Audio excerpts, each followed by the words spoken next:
अस्सलाम वालेकुम दोस्तों अगर पाकिस्तान टीम को एशियन गेम्स 2026 का गोल्ड मेडल जीतना है, अगर पाकिस्तान को एशियन गेम्स के अंदर भारत को शिकस्त देनी है, तो फिर ये प्लेइंग 11 के साथ पाकिस्तान टीम को मैदान में उतरना होगा।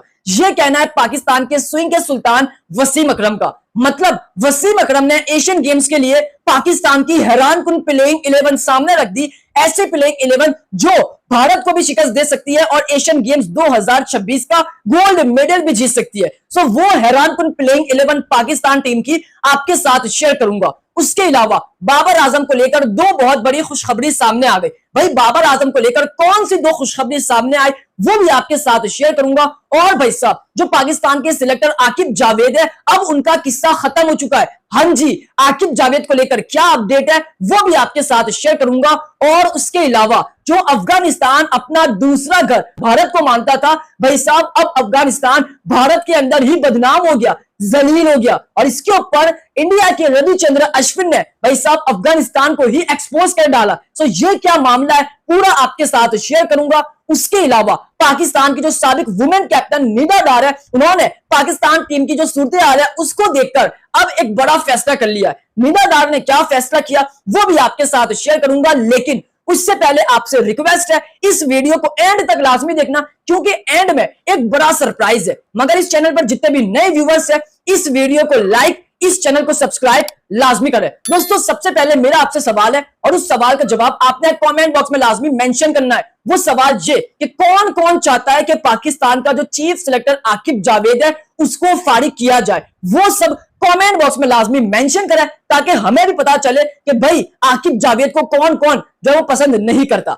अब बात करता है सबसे पहली और बड़ी अपडेट, एशियन गेम्स 2026 को लेकर पाकिस्तान की जो हैरानकुन प्लेइंग 11 है वो सामने आ चुकी है। मतलब ऐसी प्लेइंग 11 जो भाई साहब भारत को भी एशियन गेम्स के अंदर शिकस्त दे सकती है और ऐसी प्लेइंग 11 जो एशियन गेम्स 2026 का गोल्ड मेडल भी जीत सकती है। अब आप सबको मालूम होगा पाकिस्तान का स्क्वाड तो आ चुका है एशियन गेम्स का और कप्तान साहिबजादा फरहान है और वाइस कप्तान अब्दुल समद है। अब कौन सी प्लेइंग 11 भाई साहब सामने आई है जो भारत को शिकस्त दे सकती है और एशियन गेम्स भी जीत सकती है? सो वो प्लेइंग 11 आपके साथ शेयर करता हूं। सबसे पहले नंबर पर आएंगे कप्तान साहिबजादा फरहान। ये तो आपको ऑलरेडी नजर आएंगे क्योंकि T20 के ओपनर भी है और अब तो कप्तान भी है। तो पहले नंबर पर साहिबजादा फरहान होंगे।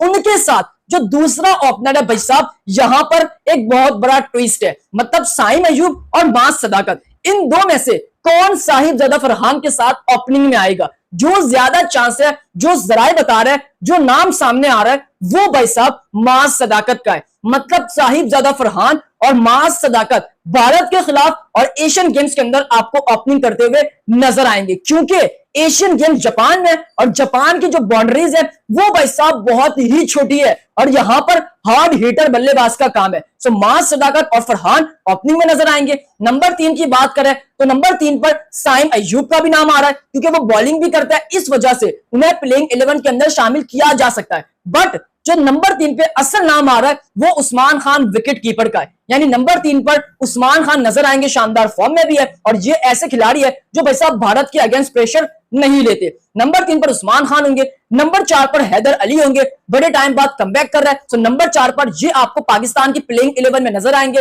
नंबर 5 पर हसन नवाज होंगे, शानदार फिनिशर है, मिडल ऑर्डर के शानदार बल्लेबाज है और इस वक्त शानदार फॉर्म में भी है। तो नंबर 5 की बात करें तो हसन नवाज होंगे। नंबर 6 पर पाकिस्तान के वाइस कप्तान अब्दुल समद होंगे। तो ये पाकिस्तान का टॉप ऑर्डर जो वो सामने आ चुका है। अब नंबर 7 की बात करें भाई साहब, यहां दो ऑप्शन है, अरफात मिनास और साद मसूद, लेकिन ऑलरेडी जो सबसे टॉप है नंबर 7 पर वो अरफात मिनास है जो कि बैटिंग और बॉलिंग भी करते हैं। अब जो नंबर 8 का स्लॉट है यहां पर भाई साहब अबरार अहमद का नाम आ रहा है। मतलब ज्यादातर चांस सुफियान मुकीम के हैं, लेकिन अबरार को भी पिक किया जा रहा है, ये बता रहे जरा है। लेकिन मेरे हिसाब से अबरार इंडिया के अगेंस्ट बहुत खेल चुके हैं और उन्होंने कुछ खास परफॉर्म भी नहीं किया। सो सुफियान मुकीम बेटर ऑप्शन है इंडिया के अगेंस्ट। तो नंबर 8 पर सुफियान मुकीम होंगे। नंबर 9 की बात करें, नंबर 9 पर आपका एक शानदार पेसर अली रजा होगा। हाँ जी, अली रजा कमबैक कर रहे हैं और इंडिया के अगेंस्ट और वैभव सूर्यवंशी के अगेंस्ट अली रजा शानदार बॉलिंग करवाते हैं। तो नंबर 9 पर अली रजा होंगे। नंबर 10 पर भाई साहब अहमद दानियाल होंगे,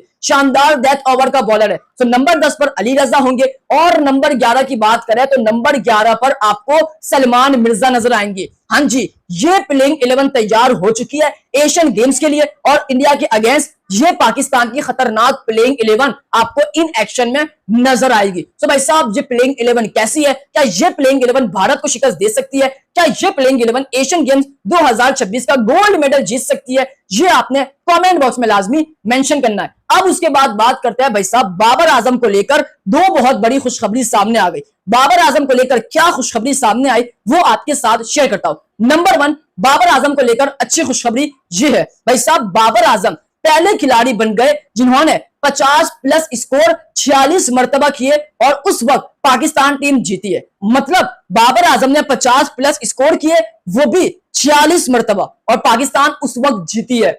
नंबर 2 पर रिजवान है जिन्होंने 50 प्लस स्कोर 38 बार किए और 38 बार पाकिस्तान जीती है। नंबर 3 पर रोहित शर्मा, नंबर 4 पर विराट कोहली है। तो इसके अंदर बाबर आजम टॉप पर है जिन्होंने 46 मरतबा 50 प्लस स्कोर किए और उस वक्त पाकिस्तान टीम जीती है। तो ये है बाबर आजम की परफॉर्मेंस, जिसके अंदर रोहित शर्मा बड़ा नाम, विराट कोहली बड़ा नाम, वो पीछे। तो भाई साहब ये बाबर आजम का एक बड़ा रिकॉर्ड था और बाबर फैंस के लिए एक बड़ी खुशखबरी थी। अब दूसरी खुशखबरी बाबर आजम को लेकर ये है भाई साहब, आप ये देखिए, ये लोग कहते हैं कि बाबर आजम टी20 का खिलाड़ी नहीं है, बाबर आजम टी20 के अंदर चौके छक्के नहीं लगाता, डिजर्व नहीं करता।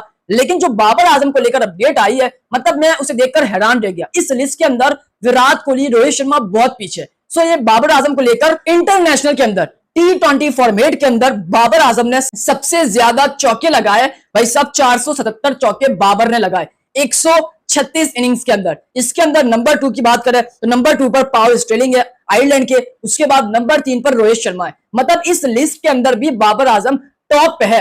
ये रिकॉर्ड टी20 का है मोस्ट फोर्स, और इसमें बाबर आजम ने 477 चौके लगाए 136 इनिंग में, जबकि पावर स्टेलिंग नंबर 2 पर है, उन्होंने भाई साहब 160 इनिंग खेली और उन्होंने 449 चौके लगाए। रोहित शर्मा ने 151 इनिंग खेली और उन्होंने 383 चौके लगाए, लेकिन बाबर ने इनिंग्स कम खेली और ज्यादा चौके लगाए। तो ये बाबर आजम का टी20 का एक नया रिकॉर्ड है। तो ये बाबर आजम को लेकर दो बहुत बड़ी खुशखबरी थी। एक खुशखबरी, बाबर आजम वाहिद खिलाड़ी है पाकिस्तान के और दुनिया के जिन्होंने 46 मरतबा 50 प्लस स्कोर किया और उस वक्त पाकिस्तान टीम जीती, और इसके अंदर विराट कोहली, रोहित शर्मा पीछे। दूसरी खुशखबरी बाबर आजम की टी20 के अंदर उन्होंने सबसे ज्यादा चौके लगाए, इसके अंदर रोहित शर्मा और विराट कोहली भी पीछे। तो आप बाबर आजम को लेकर क्या कहते हैं कमेंट बॉक्स में लाजमी मेंशन करें। अब उसके बाद बात करते हैं आकिब जावेद को लेकर। आकिब जावेद बेनकाब हो चुके हैं, पूरी दुनिया के अंदर एक्सपोज हो चुके हैं और अब आकिब जावेद का लगभग किस्सा खत्म होने जा रहा है। भाई साहब आकिब जावेद समा टीवी के ऊपर सवेरा पाशा उनका इंटरव्यू करती है भाई साहब, और आकिब जावेद उस इंटरव्यू के अंदर क्या कहते हैं? आकिब जावेद इंटरव्यू के अंदर ये कहते हैं कि लोग कहते हैं कि भाई पाकिस्तान टीम कब ठीक होगी, पाकिस्तान टीम के सूरत कब बेहतर होंगे। तो आकिब जावेद ने यह कहा कि पाकिस्तान टीम का मुझे नहीं पता, हर चीज में वक्त लगता है, पाकिस्तान टीम को भी ठीक करने में वक्त लगेगा, ये आकिब जावेद ने कहा। मतलब मैं ये कहता हूं कि भाई और कितना वक्त लगेगा?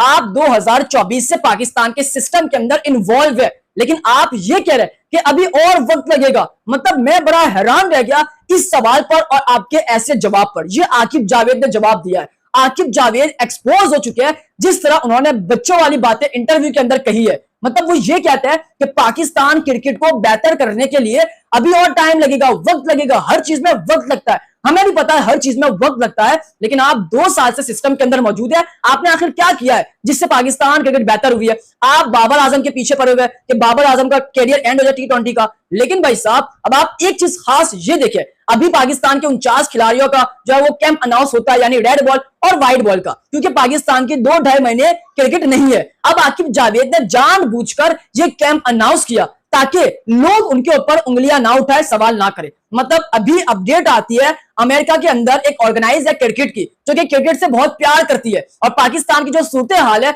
उसको देखकर उन्हें दुख हुआ, तो उन्होंने पाकिस्तान बोर्ड से राब्ता किया अमेरिका की ऑर्गेनाइज ने, यानी क्रिकेट की ऑर्गेनाइज ने, कि भाई आपका जो कैंप लगा है वो कैंप आप हमारे मुल्क भेज दे। मतलब आपकी 3 महीने तक कोई क्रिकेट नहीं है, तो आपके खिलाड़ी अमेरिका के अंदर भेजे, हम उनको ट्रेन करेंगे, उनका रहना, उनका पीना, खाना, उनका सोना, हर चीज हम देखेंगे, हमारे उसमें आता है, बट हम पाकिस्तान के लिए कुछ करना चाहते हैं। ये किसने कहा था? अमेरिका की ऑर्गेनाइज ने। तो भाई साहब पाकिस्तान क्रिकेट बोर्ड के चेयरमैन इस पर राजी हो गए और उन्होंने कहा ठीक है, हम अपने प्लेयर्स आपकी तरफ भेजते हैं, आप उनको प्रॉपर ट्रेनिंग दे। अब ये बात तय हो चुकी थी, लेकिन जैसे ही आकिब जावेद को पता चलती है ये बात, तो भाई साहब आकिब जावेद क्या कहते हैं? आकिब जावेद ये कहते हैं कि नहीं भाई ऐसा नहीं हो सकता, मेरे से पूछे बगैर ये कैसे मामला जो वो डन हो गया। सो आकिब जावेद ने मना कर दिया। क्यों? क्योंकि आकिब जावेद को अपनी कुर्सी बचानी थी। क्योंकि भाई साहब अगर सारे खिलाड़ी वहां चले जाते तो आकिब जावेद क्या करते पाकिस्तान के अंदर, लोग उनके ऊपर सवाल करते, इसीलिए उन्होंने मना कर दिया। सो आकिब जावेद